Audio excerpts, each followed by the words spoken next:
जय Hind defence lovers. आज की टॉप हेडलाइंस कुछ इस प्रकार है। कोयम्बटूर में आयोजित होगा एक खास आर्मी एक्सपो। भारतीय रक्षा मंत्रालय ने गोदरेज के हाउसिंग प्रोजेक्ट पर लगाई रोक। अमेरिकी राजदूत का क्वाड सैटेलाइट को डेवलप करने वाला प्रस्ताव। ताइवान के चारों तरफ चीन की फर्जी मिलिट्री ड्रिल हुई समाप्त। और पाकिस्तान की सरकार चाइनीज इंजीनियर्स की फैमिली को पे करेगी कॉम्पेंसेशन।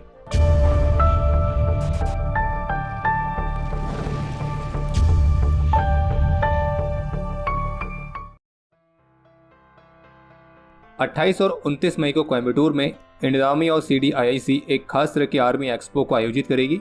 और ऑफिशियल्स की तरफ से दी गई जानकारी के मुताबिक इस इवेंट के दौरान आर्मी, डिफेंस PSUs, MSMEs तो ये सभी अपने कंपोनेंट, इक्विपमेंट इन सभी को डिस्प्ले करेंगे। और इतना ही नहीं बल्कि इन 2 दिनों में आर्मी, इंडस्ट्री और एकेडमिया एक साथ आएंगे और इंडस्ट्री और एजुकेशनल इंस्टीट्यूशंस के साथ आर्मी एक पैनल डिस्कशन में भी शामिल होगी। और जो भी लोग डिफेंस सेक्टर में अपना कोई वेंचर स्टार्ट करना चाहते हैं या किसी भी तरह की स्टार्टअप को शुरू करना चाहते हैं तो भारत के डिफेंस सेक्टर की जरूरत किस तरह की है तो उसको समझने के लिए ये इवेंट उनके लिए काफ़ी मददगार साबित हो सकता है। और इस तरह के इवेंट का पहला एडिशन आर्मी ने बेंगलुरु में आयोजित किया था और अब इसे कोयम्बटूर में आयोजित किया जा रहा है। और इस इवेंट के दौरान आम जनता आर्मी ड्रिल्स को भी देख सकती है। इसके अलावा एक अपडेट यह है कि कल शुक्रवार को एक इवेंट को संबोधित करते हुए NSA अजीत डोभाल ने इंडियन आर्म फोर्सेस की तरह ही सेंट्रल आर्म पुलिस फोर्सेस में भी जॉइंटनेस और इंटरऑपरेबिलिटी को बढ़ावा देने का सुझाव दिया है। जैसे कि आप सभी जानते हैं कि इंडियन आर्म फोर्सेस में थिएटर कमांड जैसे इनिशिएटिव्स के माध्यम से ऑलरेडी जॉइंटनेस और इंटरऑपरेबिलिटी को बढ़ाए जाने के लिए योजनाओं पर काम चल रहा है। तो उसी तरह से NSA अजीत डोभाल का कहना है कि भारत की जो अलग अलग सेंट्रल आर्म पुलिस फोर्सेस हैं जैसे कि BSF, CRPF, ITBP, CISF, SSB, NSG तो उनके बीच भी इसी तरह के आपसी तालमेल को बढ़ाने के लिए इनिशिएटिव्स पर काम किया जा सकता है। मुंबई में गोदरेज प्रॉपर्टीज के रेजिडेंशियल वेंचर पर भारतीय रक्षा मंत्रालय की तरफ से ऑब्जेक्शन उठाया गया है और डिमांड की गई है कि इस परियोजना पर जो कार्य है उसे सस्पेंड किया जाए, क्योंकि भारतीय रक्षा मंत्रालय का कहना है कि गोदरेज का जो ये प्रोजेक्ट है ये कांदीवली में भारत की सेंट्रल ऑर्डिनेंस डिपो के बेहद ही करीब है। और इस परियोजना में शामिल गोदरेज का जो प्लॉट है वो कांदीवली कॉम्प्लेक्स के 500 मीटर के एरिया के अंदर आता है। तो इसी वजह से भारतीय रक्षा मंत्रालय की डिमांड है कि इस प्रोजेक्ट को तुरंत ही सस्पेंड किया जाए। इसके अलावा एक अपडेट यह है कि अभी हाल ही में भारत में अमेरिकी राजदूत मिस्टर एरिक कासिडी ने अपनी बेंगलुरु के ऑफिशियल ट्रिप के दौरान इसरो के हेडक्वार्टर को विजिट किया था। और इस विजिट के दौरान उन्होंने इसरो के चेयरमैन डॉक्टर S सोमनाथ से मुलाकात करी और स्पेस के क्षेत्र में भारत और अमेरिका के बीच के ऑनगोइंग कॉपरेशंस को डिस्कस किया। और इसी डिस्कशन के दौरान अमेरिकी राजदूत ने एक क्वाड सैटेलाइट को विकसित करने का प्रस्ताव भी पेश किया, यानी कि एक डेडिकेटेड सैटेलाइट्स क्वाड कंट्रीज के लिए। चाइनीज मिलिट्री ने जो भी हाल ही में ताइवान के चारों तरफ 2 दिन की सो कॉल्ड पनिशमेंट ड्रिल्स को कंडक्ट किया था और इन ड्रिल्स के दौरान चाइना की मिलिट्री ने ताइवान को चारों तरफ से घेर कर उस पर हमला करने की प्रैक्टिस करी है। और जैसे कि हमने आपको पहले भी कहा था कि ये ड्रिल्स मुख्य रूप से चीन के एक साई ऑप्स का हिस्सा है, यानी कि जो चीन है वो इस तरह के ड्रिल के माध्यम से ताइवान की सरकार और ताइवान के लोगों के अंदर एक तरह का साइकोलॉजिकल प्रेशर बनाने का प्रयास करता है। बाकी चीन की ये ड्रिल समाप्त हो चुकी है और अब ताइवान की तरफ से इस पर प्रतिक्रिया आई है, जिसमें ताइवान ने चीन की इस हरकत को काफ़ी ज़्यादा उकसाने वाला बताया है। और ताइवान के रक्षा मंत्रालय ने इस बारे में जानकारी दी है कि चाइना के करीब 62 मिलिट्री एयरक्राफ्ट और करीब 27 नेवी शिप्स शुक्रवार को डिटेक्ट की गई थी और इनमें से 46 एयरक्राफ्ट ने ताइवान स्ट्रेट की मीडियन लाइन को क्रॉस भी किया था। और चाइना के मिलिट्री एयरक्राफ्ट में Su-30 फाइटर्स और न्यूक्लियर कैपेबल H-6 बॉम्बर्स भी शामिल थे। और जबकि चीन की इस हरकत पर आज शनिवार को ताइवान के राष्ट्रपति कार्यालय की तरफ से कहा गया कि चीन के सैन्य कदमों ने ताइवान स्ट्रेट में शांतिपूर्ण और स्थिर यथास्थिति को कमजोर किया है और साथ ही साथ ये इंटरनेशनल ऑर्डर के लिए भी एक उकसाने वाली गतिविधि थी। ताकि ताइवान अपनी एक्चुअल कॉम्बैट कैपेबिलिटीज को ग्रो करना लगातार जारी रखेगा।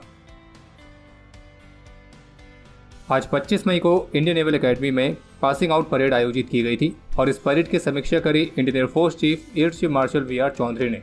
और आज की पासिंग आउट परेड में टोटल 216 ट्रेनीज, जिनमें 34 विमेन ट्रेनीज हैं और 10 ट्रेनीज फ्रेंडली फॉरेन कंट्रीज से हैं, तो वे पास आउट हुए हैं।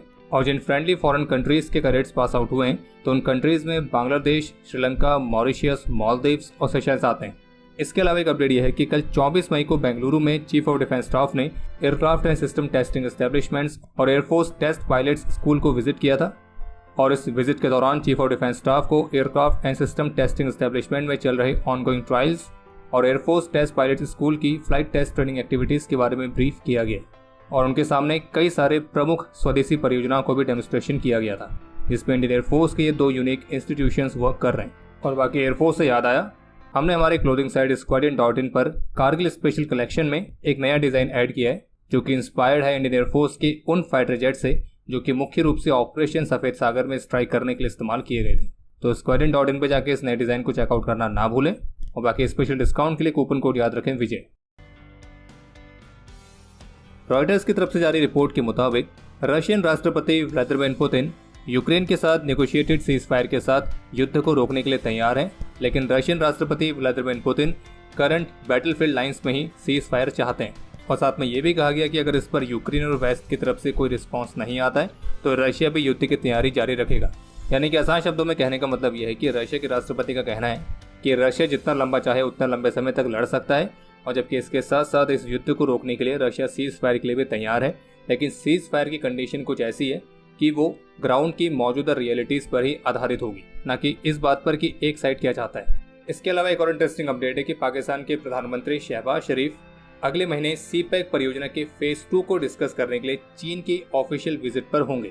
और जबकि इसी बीच कुछ ऐसी भी रिपोर्ट्स देखने को मिली है जिनमें ऑफिशियल्स के हवाले से बताया गया है कि मार्च में पाकिस्तान में हुए एक हमले में जो 5 चाइनीज इंजीनियर्स की जान गई थी और ये इंजीनियर्स सीपैक परियोजना पर ही काम कर रहे थे। तो ऐसे में बैंकरप्ट पाकिस्तान चाइनीज इंजीनियर्स की फैमिली को $2.58 मिलियन तक का कॉम्पनसेशन पे करेगा। अब आप ये मत पूछना कि पाकिस्तान ये पैसा आखिर लाएगा कहाँ से, क्योंकि पाकिस्तान खुद कॉम्पनसेशन पर चल रहा है। बाकी इस पर आपको जो विचार है आप उसे कमेंट सेक्शन में शेयर कर सकते हैं। और अब समय है आज के इतिहास का। आज के दिन 1997 में जम्मू कश्मीर में अपने अदम्य साहस और वीरता का परिचय देते हुए सेकंड लेफ्टिनेंट रवि तेज सिंह कंबोज वीरगति को प्राप्त हुए थे और इन्हें मरणोपरांत सेना मेडल से सम्मानित किया गया।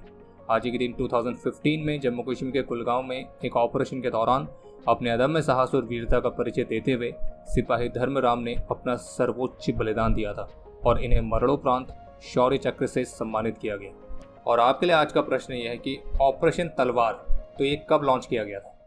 और अब समय है आज के टॉप 3 कमेंट्स का, जो ये रहे आपकी स्क्रीन पर।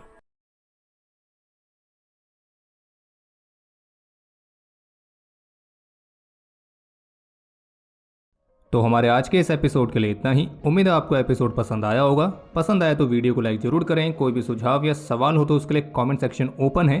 और अगर आपने अभी तक डिफेंस स्कॉट की सुपर ऐप को डाउनलोड नहीं किया है तो आज ही डाउनलोड करें और एक्सप्लोर करें डिफेंस की दुनिया को एक अलग तरह से।